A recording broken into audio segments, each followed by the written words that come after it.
നിങ്ങളുടെ ഭവനത്തിൽ കടന്നു വന്നാൽ അവൻ പറയുവാൻ ഇടയെത്തുന്നത് ഇന്ന് ഈ വീടിന് രക്ഷ വന്നിരിക്കുന്നു എന്നുള്ളതാണ്. അങ്ങനെയെങ്കിൽ ആര് കർത്താവിനെ തിരിച്ചറിയുവാൻ ഇടയെത്തുമോ, ആര് അവനെ കണ്ടെത്തുവാൻ ആഗ്രഹിക്കുന്നുവോ, ആര് അവനെ അറിയുവാൻ ആഗ്രഹിക്കുന്നുവോ, അവന്റെ അടുക്കലത്രേ യേശു മടങ്ങി വരുവാൻ ആഗ്രഹിക്കുന്നത്. ഇന്ന് രാത്രികാലം ഒരുവനെ പോലെ നീ മറ്റുള്ളവരെ പോലെ മാറി നിൽക്കുവാനല്ല, എന്നാൽ ഇന്ന് രാത്രികാലം നിന്റെ ഭവനത്തിനകത്ത്, നിന്റെ ജീവിതത്തിനകത്ത് യേശു ഉരുവാക്കപ്പെടുവാൻ, യേശു കടന്നു വരുവാൻ, ആ മഹത്വപൂർണമായിരിക്കുന്ന രക്ഷകൻ കടന്നു വരുവാൻ, ഇന്ന് രാത്രികാലം നിന്റെ ഹൃദയത്തെ തുറന്നു കൊടുക്കുവാൻ നീ താല്പര്യപ്പെടുന്നുവെങ്കിൽ ഇന്ന് രാത്രികാലം ഞങ്ങൾ വിളിച്ചു പറയുന്ന സന്ദേശത്തിന്റെ രണ്ടാമത്തെ കാരണം എന്ന് പറയുന്നത് അവൻ ഭാവികളെ രക്ഷിപ്പാനത്രേ യേശു ലോകത്തിൽ കടന്നു വരുവാൻ ഇടയാറ്റുന്നത്. ആ രക്ഷകന്റെ മഹത്വത്തെ ലോകത്തോട് വിളിച്ചറിയിക്കുവാൻ കർത്താവ് ഞങ്ങളുടെ ജീവിതത്തിൽ നൽകിയതായ ആ വലിയ ഭാഗ്യം എന്ന് പറയുന്നത് ഈ മഹത്വപൂർണമായിരിക്കുന്ന രക്ഷയുടെ സന്ദേശമടക്കുന്ന വിശുദ്ധ ബൈബിൾ ഞങ്ങൾ കരകളിൽ എടുത്തതുകൊണ്ടാണ് ഞങ്ങൾക്ക് സ്വതന്ത്രം സവിസ്താരമായി ഈ ദേശത്തോട് രക്ഷകൂടാതെ വണ്ണം ഈ സുവിശേഷത്തെ വിളിച്ചറിയിക്കുവാൻ ഞങ്ങൾക്ക് ഇടയാക്കി തീർന്നത്. ഒരുപക്ഷെ ജീവിതത്തിൽ ഞങ്ങൾക്കൊരു വ്യതിയാനം ഉണ്ടായതുകൊണ്ട്, ഞങ്ങളുടെ ജീവിതത്തിൽ ഞങ്ങൾക്ക് സമാധാനം ലഭിച്ചതുകൊണ്ട്, ഞങ്ങളുടെ കുടുംബത്തിനകത്ത് ഞങ്ങൾക്ക് രക്ഷ ലഭിച്ചതുകൊണ്ട്, ഈ സന്ദേശം ഞങ്ങൾ അനുഭവിക്കുന്ന സന്ദേശം ദേശം അറിഞ്ഞ നിങ്ങളുടെ ജീവിതത്തിൽ നിത്യജീവനെ അവകാശമാക്കുവാൻ ഞങ്ങൾ എന്ത് ചെയ്യാണ് ഇവിടെ പ്രസംഗിക്കുകയാണ്. പ്രിയമുള്ളവരെ, നിങ്ങൾക്കും അത് സ്വീകരിക്കുവാൻ ഇടയായി തരുമോ? നമുക്കറിയാമോ നമ്മുടെ കുഞ്ഞുങ്ങളൊക്കെ പഠനത്തിന് വേണ്ടി സ്വതന്ത്രം ഉപരിപഠനത്തിനും മറ്റുമൊക്കെ കടന്നു പോകുന്നവരാണ്. മാതാപിതാക്കളെ കുഞ്ഞുങ്ങൾക്ക് വേണ്ടി രാവിലെ മുതൽ വൈകുന്നേരം വരെ പാടത്തെ പണിയെടുത്ത് ജീവിക്കുന്നവരാണ്. എന്നാൽ നമ്മുടെ കുഞ്ഞുങ്ങൾക്ക് ഒരു നല്ലൊരു ഭാവി ഉണ്ടാകണമെന്ന് ഓർത്ത് നമ്മുടെ ഓമന കുഞ്ഞുങ്ങളെ സ്വതന്ത്രം എന്ത് ചെയ്യാണ്? നാം സ്കൂളിലേക്ക് പറഞ്ഞു വിടുകയാണ്. എന്നാൽ ഞാൻ പറയട്ടെ, നമ്മുടെ കുഞ്ഞുങ്ങൾ കടന്നു പോകുന്ന വഴികൾ എന്ന് പറയുന്നത് പാപത്തിൽ സ്വതന്ത്രമായിരിക്കുകയാണ് എന്ന് പറഞ്ഞാൽ നമുക്കറിയാമല്ലോ. നമ്മുടെ കടഞ്ഞു കുഞ്ഞുങ്ങൾ പണ്ടൊക്കെ നമ്മുടെ കുഞ്ഞുങ്ങൾ നടന്നാണ് സ്കൂളുകളിൽ കടന്നുപോയിരിക്കുന്നത്.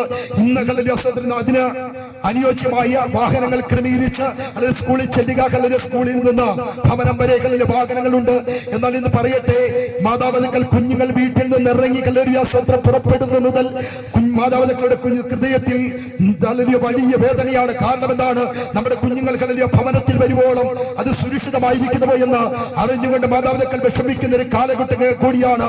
എന്നാൽ ഞാൻ പറയട്ടെ, വീടിന്റെ അടുത്താണ് സ്കൂളെങ്കിലും അവരുടെ വരവിനെ നോക്കിക്കൊണ്ട് ഉമ്മരത്തെ മാറി നിൽക്കുന്ന മാതാവിനെ നമുക്ക് കാണുവാൻ കഴിയും. എന്ന് പറഞ്ഞാൽ അവരെ സ്വാതന്ത്ര്യമായി പുറത്തേക്ക് വിടുവാൻ നമ്മുടെ പെൺകുഞ്ഞുങ്ങളെ മടി തോന്നുന്ന ഒരു കാലഘട്ടം കൂടിയാണ് ഈ കാലഘട്ടം എന്ന് പറയുന്നത്. പെൺകുഞ്ഞുങ്ങൾക്ക് സന്തോഷത്തോടെ വഴിയെ നടക്കുവാൻ നമ്മുടെ അമ്മയപ്പന്മാർക്ക് സന്തോഷത്തോടെ വഴി നടക്കുവാൻ കഴിയാത്തതായ ഒരു കാലഘട്ടത്തിലാണ് നാം ജീവിക്കുന്നത്.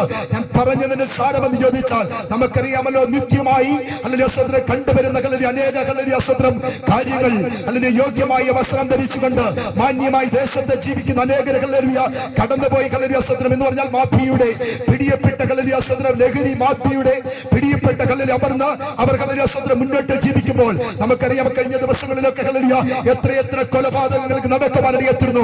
മാതാപിതാക്കളെ കൊല്ലുന്ന തലമുറയെ നമുക്ക് കാണുവാൻ കഴിയുന്നു. പിഞ്ചു കുഞ്ഞുങ്ങളെ വലിച്ച് കഴുത്തിലെറിയുന്ന ഒരു ചരിത്രം നമുക്ക് കേൾക്കുവാൻ കഴിഞ്ഞു. എന്നാൽ ഞാൻ പറയട്ടെ, നമ്മുടെ സമൂഹത്ത് എന്താണ് ഇത് സംഭവിക്കുന്നത് എന്ന് നിങ്ങൾ ചിന്തിക്കുന്നുണ്ടോ? ലോകത്തിൽ മനുഷ്യന് സമാധാനമില്ല. ലഹരിക്ക് വേണ്ടി എന്ന് പറഞ്ഞാൽ ഒരു നേരത്തെ സമാധാനത്തിന് വേണ്ടി അവർ ലഹരി ഉപയോഗിക്കുന്ന താൽക്കാലികമായി ഉപയോഗിക്കുന്ന ലഹരി വസ്തുക്കൾ അവർ അടിമപ്പെട്ട സ്വതന്ത്രം ഈ ലോകത്തിൽ അവരെന്തിയാണ് നശിച്ചുകൊണ്ടിരിക്കുമ്പോൾ. എന്നാൽ ഇന്ന് രാത്രി ഞങ്ങൾക്ക് വിളിച്ചു പറയുവാനുള്ള സന്ദേശം എന്ന് പറയുന്നത് കർത്താവ് നമ്മെ രക്ഷിപ്പാൻ മതിയായവനാണ്. ലോകം തരാത്ത സമാധാനമാണ് ഞങ്ങൾക്ക് ഈ ലോകത്തോട് വിളിച്ചു പറയുവാനുള്ള സന്ദേശം എന്ന് പറയുന്നത്.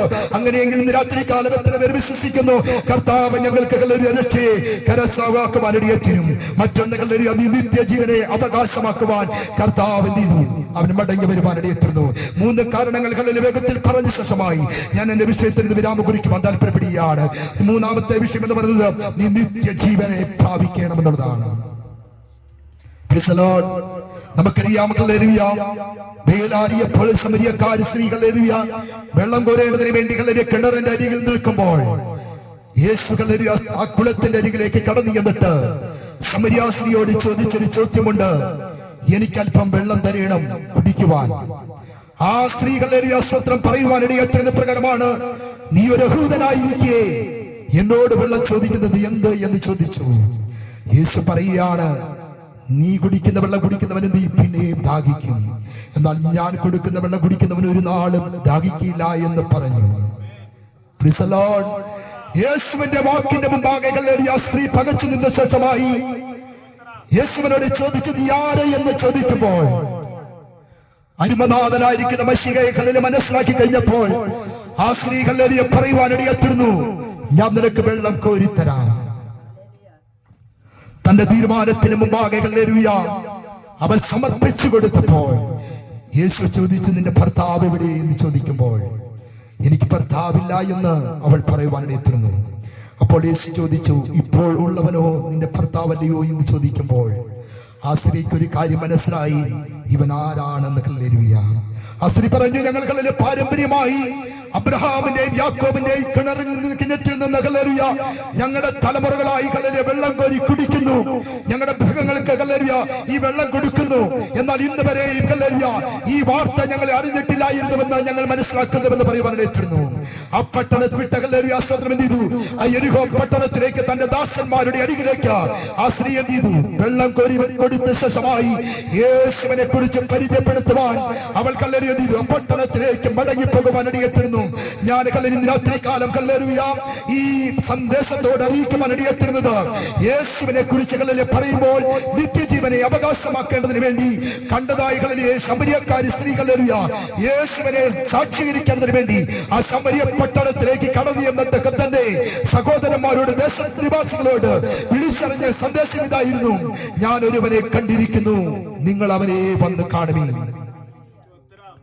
ഞാൻ ഒരുവനെ പരിചയപ്പെട്ടിരിക്കുന്നു. ഇന്ന് വരെ ഈ എന്നോട് സംസാരിക്കാത്തവൻ ഒരുവൻ, ഇന്ന് വരെ ഇവന്റെ ഹൃദയ വിചാരങ്ങളെ തിരിച്ചറിയുവാൻ കഴിയാത്ത ഒരു സംസാരം എന്റെ കാതുകളിൽ കേട്ടിരിക്കുന്നു. ഇന്ന് ഈ സമരിയ പട്ടണമേ, ഈ ദേശത്തേക്ക് നീ എന്റെ അടിയിലേക്ക് മടങ്ങി വരിക. ഞാൻ ഒരുവനെ പരിചയപ്പെടുത്തുകയാണ്, ഞാൻ ഒരുവനെ കാണിച്ചു തരുവാൻ പോകുകയാണ്. ഞാൻ കിണറിന്റെ അരികിലേക്ക് ആ ഈ സമരിയ പട്ടണം മുഴുവൻ ഇളകി വന്നപ്പോൾ യേശു സമരിയ പട്ടണത്തോട് സന്ദേശം അറിയിച്ച രക്ഷയുടെ ദൂതകളറിയ ആ പട്ടണത്തെ മാനസാന്തരത്തിലേക്ക്, ആ പട്ടണത്തെ രക്ഷയുടെ അനുഭവത്തിലേക്ക് രൂപാന്തരപ്പെടുത്തുവാൻ ഇടയെത്തുന്നുവെങ്കിൽ ഇന്ന് രാത്രികാലം ദൈവ സന്ദേശം കേൾക്കുന്നതായ മാന്യ ശ്രോതാവേ, ഇന്നും മാത്രമല്ല ഇന്നേക്ക് 2000 വർഷങ്ങൾക്കപ്പുറമായി കാൽവരി ക്രൂശിന്മേൽ പരമയാഗമായി തീർന്നതായ നസ്രായനായ യേശു ക്രിസ്തുവിന്റെ പുണ്യാഗ രക്തങ്ങളുടെ വിലവെടുത്ത് വാങ്ങിയതായ മനുഷ്യരുടെ രക്ഷകളറിയ അത് തികച്ചും സൗജന്യമായി ലോകത്തിന് വേണ്ടി സമൂഹത്തിന് വേണ്ടി അവൻ നൽകപ്പെടുമ്പോൾ ഈ രക്ഷയെ അവഗണിച്ച് പോകുവാൻ ആർക്കും കഴിയില്ല. അങ്ങനെ ഇന്ന് രാത്രികാലം ഞങ്ങളും അറിയിക്കുന്ന സന്ദേശം എന്ന് പറയുന്നത് ഈ രക്ഷകരെ നിങ്ങൾ തിരിച്ചറിയുക എന്നുള്ളതാണ്. ഒരുപക്ഷെ സമാധാനമില്ലാത്തവരായിരിക്കാം, ഒരുപക്ഷെ രോഗസമസ്യ അല്ലെങ്കിൽ കടഭാരത്താല് സാമ്പത്തിക ഞെരുക്കങ്ങളാല് സമാധാന അന്തരീക്ഷം നഷ്ടപ്പെട്ടവരായി നിങ്ങളുടെ കുഞ്ഞുങ്ങളെ കുറിച്ചുള്ള ഭാവി അല്ലെങ്കിൽ ഭദ്രതയെ നോക്കിക്കൊണ്ട് ഭയപ്പെടുന്നവരായിരിക്കാം. എന്നാൽ ഇന്ന് രാത്രികാല നൂറ്റാണ്ടുകളായി പ്രസംഗിക്കുന്ന ഈ ദൈവവചന സന്ദേശം നിങ്ങളുടെ നിത്യരക്ഷയ്ക്ക് ആധാരമായി ഇന്ന് രാത്രികാലം ഞങ്ങൾ വിളിച്ചു പറയുന്നു, അതെ ഈ രക്ഷകരെ നിങ്ങൾ കണ്ടെത്തുവാൻ ഇടിയാറ്റിരുമോ ആ രക്ഷകനാണ് യേശു ക്രിസ്തു. ഹല്ലേലൂയ. ആ രക്ഷകനാണ് ആരാധനയ്ക്ക് യോഗ്യൻ. ഹല്ലേലൂയ. ആ യേശു ക്രിസ്തുവാണ് മഹത്വത്തിൻ രാജാവായി അവൻ വീണ്ടും വരുവാൻ പോകുന്നവൻ. ഇന്ന് രാത്രികാലം നിത്യരക്ഷയെ അവകാശമാക്കുവാൻ ദൈവം തന്നിരിക്കുന്ന ഈ മഹത്വപരമായ അവസരത്തെ എത്രമാർ അവഗണിക്കുവാൻ നിങ്ങൾക്ക് പാടില്ല. ഹല്ലേലൂയ. അതുകൊണ്ടാണ് പറയുന്നത്, തിരുവചനം ഇപ്രകാരം പറയുന്നു, ഒരു മനുഷ്യൻ സർവ്വലോകം നേടിയാലും തന്റെ ആത്മാവിനെ നഷ്ടമാക്കിയാൽ അവനെന്ത് പ്രയോജനം. ഹല്ലേലൂയ. ഇന്ന് രാത്രിയിൽ നിന്റെ ആത്മാവിന്റെ രക്ഷയ്ക്ക് വേണ്ടി നിത്യജീവനെ അവകാശമാക്കുവാൻ ഇന്ന് രാത്രിക്കാലം ദൈവം നിന്നെ തിരഞ്ഞെടുക്കപ്പെടുമ്പോൾ നീ അതിൽ ഭാഗമാക്കുവാൻ നീടിയേറ്റിരുമോ? അവനാണ് ആരാധനയ്ക്ക് യോഗ്യൻ. അവനാണ് രക്ഷയുടെ സന്ദേശം വിളിച്ചറിയിക്കുമ്പോൾ ഇന്ന് രാത്രികാലം ഞാൻ പറയട്ടെ, നമുക്കറിയാം പാടത്ത് വിളഞ്ഞു കിടക്കുന്ന നെൽമണികൾ അത് കൊയ്ത്തിന് ഭാഗമാകോ ആയോ എന്നറിയേണ്ടതിന് വേണ്ടി കർഷകൻ ചെന്ന് നോക്കും. അത് കർഷകൻ ചെന്ന് നോക്കുന്ന നെൽമണികളെ കാണുമ്പോൾ അറിയാം അത് ഭാഗമായെങ്കിൽ അതിന്റെ കതിരുകൾ എന്ത് ചെയ്യും? അരി മൂത്ത നമുക്ക് നെൽപ്പാടങ്ങളിൽ നോക്കി അറിയാം. അരി നല്ല കല്ല്, അതിൽ മണി നിറയെ അരിയായി കഴിയുമ്പോൾ അത് ആ നെൽമണികൾ വളഞ്ഞ് താഴോട്ട് കുമ്പിട്ട് കിടക്കും. മനസ്സിലായോ? അത് താഴേക്ക് കുമ്പിട്ട് കിടക്കുവാനിടയേറ്റിരും. നേരെ മറിച്ച് അത് വളർച്ചയിൽ ഏതെങ്കിലും ചാഴിയോ ഏതെങ്കിലും ജീവികളോ അതിന്റെ പാലകളിൽ ഊറ്റിക്കുടിച്ച ചില നെൽമണികളുണ്ട്. എന്ത് ചെയ്യും? ഈ വളഞ്ഞു കിടക്കുന്ന കതിരിൽ നിന്ന് അത് നേരെ നിൽക്കുവാനിടയേറ്റിരും. ഇവ രണ്ടും ഒരുപോലെ വളർന്നുകൊണ്ടിരിക്കും.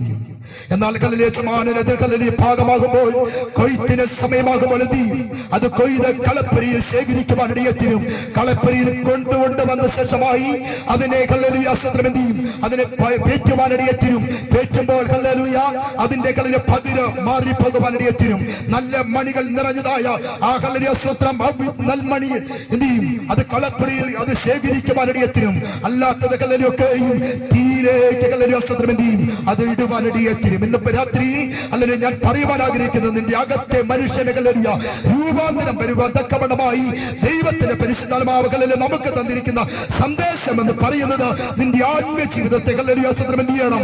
നിറഞ്ഞ അനുഭവത്തിലേക്ക്, ആത്മീയ നിലവാരത്തിലേക്ക് നിന്നെ വളർത്തിക്കൊണ്ട് വരുവാൻ ഇന്ന് രാത്രികാലം ദൈവം നിന്നോട് സന്ദേശം അറിയിക്കുമ്പോൾ ഇന്ന് രാത്രികാലം രണ്ടിനെയും വേർതിരിക്കുന്ന കാലഘട്ട സമയം ആഹ്ലാദമായിരിക്കുകയാണ്. ഇന്ന് രാത്രി ഞങ്ങളെ ശ്രമിച്ചുകൊണ്ടിരിക്കുന്ന മാന്യശ്രോതാവേ, ന്യായവിധിയുടെ ഒരു കാലഘട്ടത്തിലേക്ക് കർത്താവ് വരുവാൻ പോവുകയാണ്. ഇനി രണ്ടാമതായി ഒരു ന്യായവിധി ഉള്ളത് അത് തീ കൊണ്ടായിരിക്കും എന്ന് നമുക്ക് കാണുവാൻ കഴിയും. ചരിത്രം വിവരിപ്പാൻ എനിക്ക് സമയമില്ലല്ലോ. എന്നാൽ ഇന്ന് രാത്രികാലം എനിക്ക് ലഭിക്കപ്പെട്ട സമയത്തിന്റെ പരിധി നിമിത്തമായി ഞാൻ ഇന്ന് രാത്രികാലം ഞങ്ങൾ വിവരിപ്പിക്കുവാൻ ആഗ്രഹിക്കുകയാണ്. കർത്താവ് നമ്മെ കുറിച്ച് ആഗ്രഹിക്കുന്നത് യേശുവിനെ തിരിച്ചറിയണമെന്നുള്ളതാണ്. അങ്ങനെയെങ്കിൽ കർത്താവിന്റെ വരവിന്റെ ആഗമനത്തെ കുറിച്ച് ഒന്ന് മറുപടിയായി നമുക്ക് വേണ്ടി തരുവാൻ പാപങ്ങളുടെ മോചനത്തായി അവൻ നമ്മുടെ അവൻ വീണ്ടെടുപ്പിനായി മടങ്ങി വരുവാനിടയെത്തുന്നു. മൂന്നാമത് നിത്യരക്ഷയ്ക്ക് വേണ്ടി അവൻ മടങ്ങി വരുവാനിടയെത്തുന്നു. ഈ സന്ദേശങ്ങൾ എത്ര പേര് ഉൾക്കൊള്ളുവാനിടയെത്തിരും. അവൻ രാജാവായി വേഗം വരുവാൻ പോവുകയാണ്. അവൻ നിത്യ രാജാവായി വാഴുവാൻ പോവുകയാണ്. ഇന്ന് രാത്രിയിൽ നമുക്ക് ആ സന്ദേശത്തെ ഉൾക്കൊണ്ടുകൊണ്ട് കർത്താവിന്റെ വരവിന് വേണ്ടി ഒരുങ്ങുവാൻ സമർപ്പണത്തോടെ ദൈവസനിൽ ആയിരിക്കാൻ എടിയാത്തിരുമാനാട്ടെന്നുള്ളതായ ചെറിയ വാക്കുകളിൽ നിന്ന് എന്റെ വാക്കുകൾക്ക് വിരാമം കുറിക്കുന്നു. ഇത്രത്തോളം സമയം വേർതിരിച്ചതായ ദൈവസഭയോട് എന്റെ നന്ദി അറിയിച്ചുകൊണ്ട് എന്റെ വാക്കിന് വിരാമം ദൈവം നമ്മെ ധാരാളമായി അനുഗ്രഹിക്കുമാറാകട്ടെ.